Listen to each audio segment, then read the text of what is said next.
Route 66. Retro Stories. Episode 1. The Neon Diner at the Edge of Nowhere by Nutz About Cars. The summer of 1957 had a glow to it that felt different from any year before. Maybe it was the heat shimmering off the pavement, making the horizon wobble like a mirage. Maybe it was the music on the radio, all rock and roll and promise. Or maybe it was because you were newly married, and suddenly the whole world felt bigger, brighter, and wide open. Like someone had taken the map of your life and unfolded it 3 sizes larger. Your pride and joy sat in the driveway like a movie star on opening night. A tropic turquoise 1957 Chevy Bel Air, two-tone with gleaming white roof, polished so carefully that the chrome tail fins didn't just shine, they flared. The car caught the afternoon sun and threw it back in flashes of blue and silver, like a rocket ship that had landed by mistake in a quiet Wisconsin neighborhood. It wasn't just a car. In 1957, a car was your ticket out of town, your Sunday confession booth, your Friday night chariot, your Monday morning hope. Cars were freedom, steel and chrome and gasoline stitched together into a promise. You don't have to stay where you are. You wiped the last streak off the hood with an old rag, stepped back, and admired your work. The Bel Air looked ready for anything: state line, mountain pass, desert, ocean, you name it. The screen door creaked.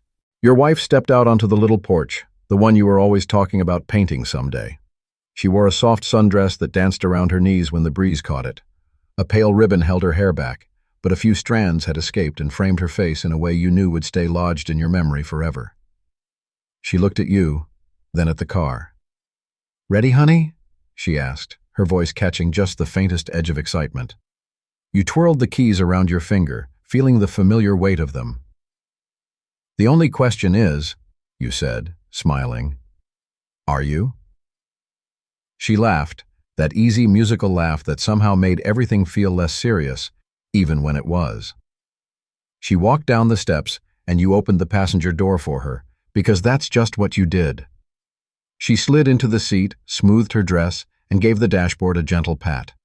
"Be good to us today," she murmured to the car. You walked around, slid behind the wheel, and turned the key. The V8 rolled over once, twice, then came to life in a smooth, confident rumble that vibrated through your hands on the steering wheel. No hesitation, no coughing, no drama, just the sound of a machine that wanted to go. You backed out of the driveway, waved at Mrs. Henderson from next door as she watered her geraniums, and turned onto the quiet Wisconsin County road that led away from town. The moment you left the last row of houses behind, it felt like the air changed. The dashboard glowed that soft mint green hue only old cars have, the gauges lit like tiny stage lights in front of you. You shifted into gear, and the Chevy responded like it had been waiting all week. Your wife reached over and gently laid her hand on yours over the shifter. It was nothing, really, just fingers resting on fingers. But it meant everything. You glanced at her and she smiled back, eyes shining with the simple thrill of being young, in love, and headed somewhere. The radio buzzed with static and then caught a station. Elvis drifted in. "Well, it's one for the money." You turned it up just a little. "Now it feels official," she said. You drove on, leaving town, leaving routine, leaving the familiar grid of streets you could navigate half asleep. Ahead, the road curved and rolled with the land in long, lazy sweeps. Back then, highways didn't cut through the countryside. They followed it. The blacktop dipped into shadowed hollows and rose back up into open stretches, where you could see barns, silos, and distant farmhouses scattered like dropped dice. You passed a weathered barn, with a painted ad for a brand of chewing tobacco you'd never actually seen in a store. A cluster of cows watched you go by as if you were the evening's entertainment. In the distance, a tractor traced slow lines across a field, the smell of cut hay drifting on the warm breeze through the open vent windows. Your wife rolled her window down a little more and leaned her elbow on the sill, letting the wind curl around her hand. She tilted her fingers like the wing of a plane, surfing the air. "Listen to that," she whispered. You glanced at the speedometer, then at her. "What do you hear?" She smiled faintly. "Nothing," she said. "Just peace." You thought about that for a minute. No phones, no buzzing, no one expecting you back by 6. No schedule more complicated than drive until it feels right, then stop when you see something interesting. The miles rolled out behind you like ribbon. You drove past a small gas station where a man in coveralls leaned against a pump, wiping his hands with a rag. A faded Coca-Cola sign hung crooked above a dusty vending machine. You swung in, more out of habit than necessity. The tank was half full, but stopping made the trip feel less like escape and more like a journey. The bell over the pavement trilled as your tires rolled across the hose. The attendant straightened, grinned, and strolled over. "Afternoon," he said, drawling slightly. "Beautiful Chevy you got there." "Thanks," you said. "Fill her up with regular?" "You got it. Heading far?"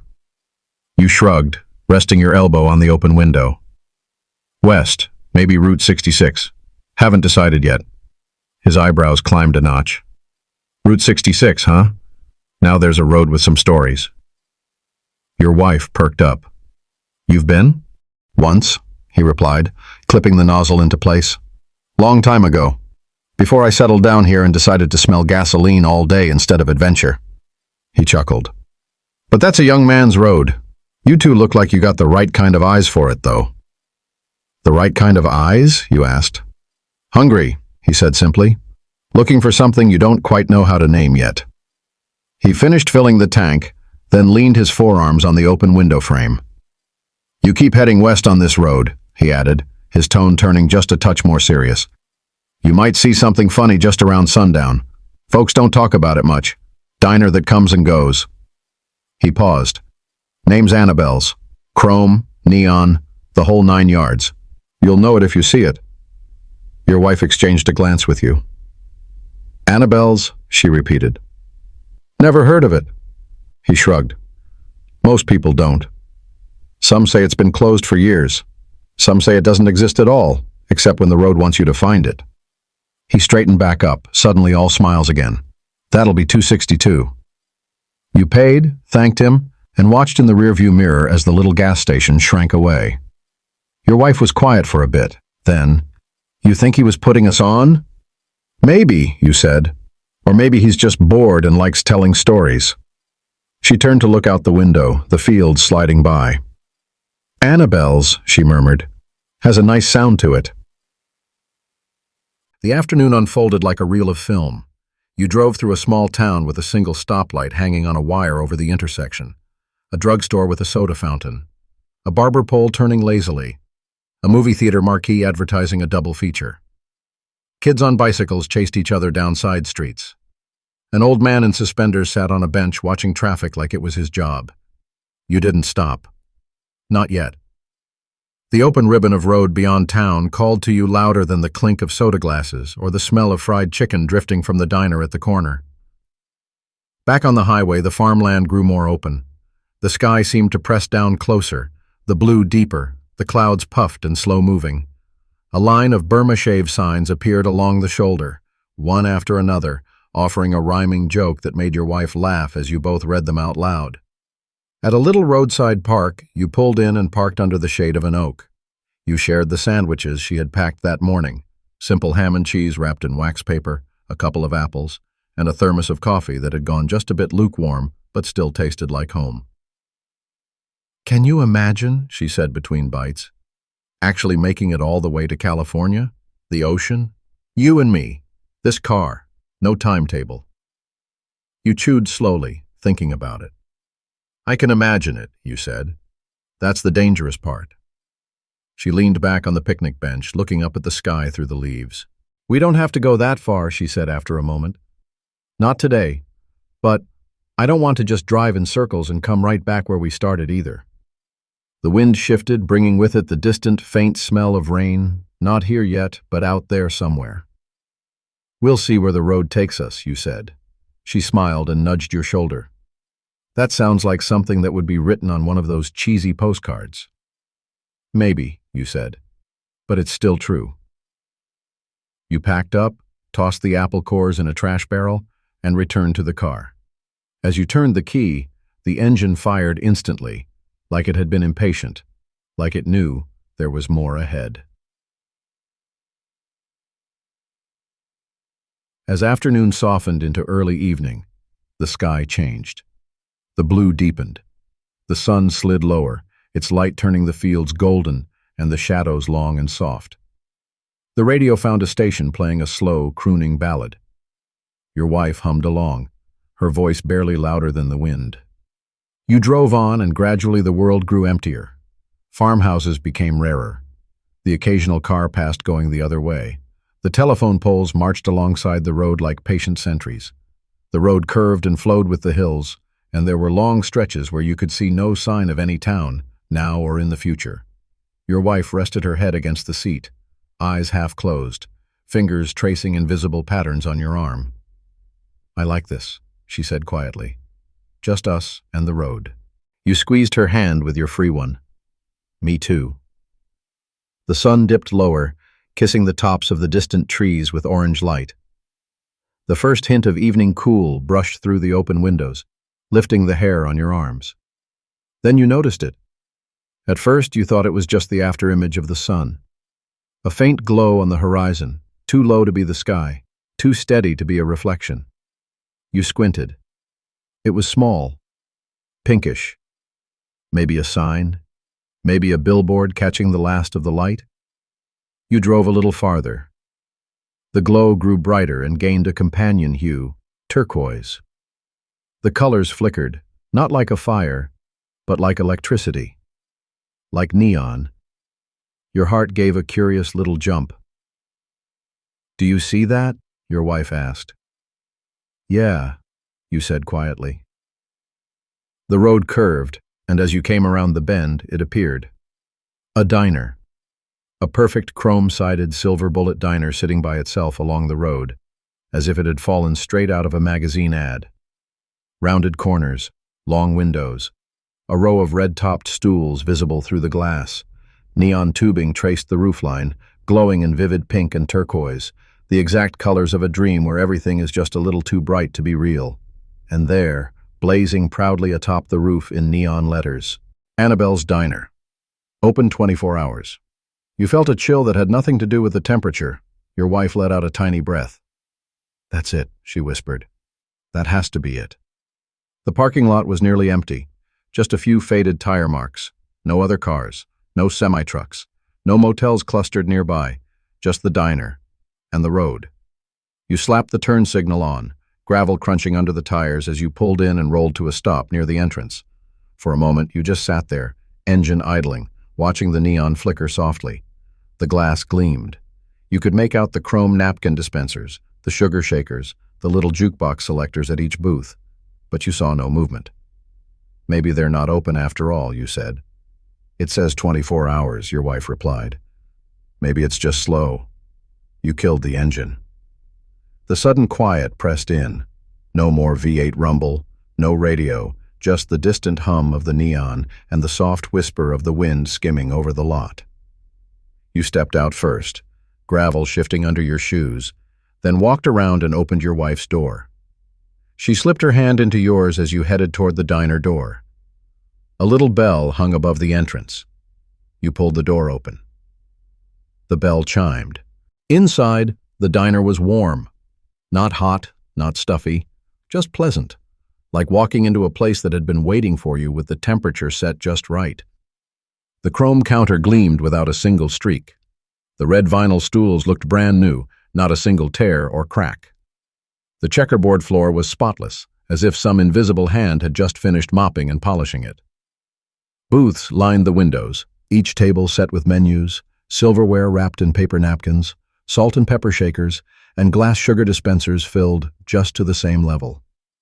A pie case near the counter held perfect slices of cherry, apple, and lemon meringue, each under a shining dome. But there was no smell of fresh baking, no coffee brewing, no sizzling bacon or frying burgers. No cook, no waitress, no one. It was like a scene waiting for actors. Your wife tightened her grip on your hand. "Hello?" she called out. Her voice echoed just a little. No answer. You walked slowly between the tables, the soft tap of your shoes the only sound. You half expected a door to swing open at any moment, a cheerful woman in an apron appearing with a coffee pot and a, "Well, what can I get you to?" But the swinging door to the kitchen stayed still. Then behind you, the jukebox clicked. You both turned. The jukebox stood against the wall, glowing softly. The song selectors inside began to flip, one after another, stopping on a title card. You heard the whir as the mechanical arm moved, pulled a record, and dropped it onto the turntable. A dreamy guitar melody washed into the diner. Not fast, not sad, not quite happy, just yearning. Your wife whispered, "Okay, that's a little strange." You nodded, though you couldn't help but feel the melody fit the moment perfectly. It felt like the sound of longing for something you couldn't quite name. That's when you saw it. One of the corner booths, near the window. On the table sat a leather-bound notebook. You approached it slowly, as if you might scare it away. The cover was scuffed around the edges, but the leather was rich, dark, and worn in that way that only comes from being handled a lot.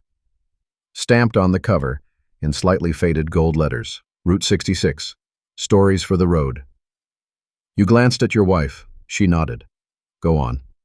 You slid into the booth, the seat squeaking gently under you. The notebook felt surprisingly warm for something that had just been sitting there. You opened it. Inside were drawings, detailed, careful sketches of diners, motels, roadside stands, lonely highways stretching beneath wide skies. Each page had a different scene, but all of them shared one thing: a sense that they were caught in a moment where anything could happen. Under many of the sketches were notes, names, dates, snatches of conversation. A couple from Oklahoma with a broken radiator who were given a free slice of pie and left with a map drawn in ballpoint pen on a napkin. A traveling salesman who had almost turned back home, only to meet a stranger who changed his life in 10 minutes over coffee. A young woman who sat at the counter, crying quietly into her milkshake, waiting for a bus that would take her far away from everything she knew. It felt less like a notebook and more like a collection of lives. Page after page, you turned, absorbed in these brief windows into other people's journeys. Then you reached the final page. There, in neat, looping handwriting, was a message. If you're here, the road has chosen you. Follow the signs. Your wife slid into the booth across from you, resting her elbows on the table. Let me see, she said softly. You turned the notebook so she could read it. Her eyes moved slowly over the words, then lifted to meet yours. You feel it too, don't you? She asked. Feel what? That we weren't just driving, that this wasn't just some random road, that we were supposed to see this place. You looked around, the empty stools, the glowing jukebox, the neon sign outside bleeding pink and turquoise light through the windows, the carefully set tables, waiting. Yeah, you said quietly. Yeah, I do. She reached out and brushed her fingers over the notebook's page, over the words "the road has chosen you." Follow the signs, she repeated under her breath. You both fell silent, listening to the guitar melody from the jukebox. It wasn't a song you recognized, and yet it felt like something you'd always known. Finally, she asked, "Do you think it's talking about Route 66? Could be, you said. Could be talking about any road, really. She leaned back. I don't think so. I think it's that road, the big one, the one people talk about in songs. The Mother Road. You smiled slightly. So what do we do? She tilted her head, eyes shining. We follow the signs, she said simply.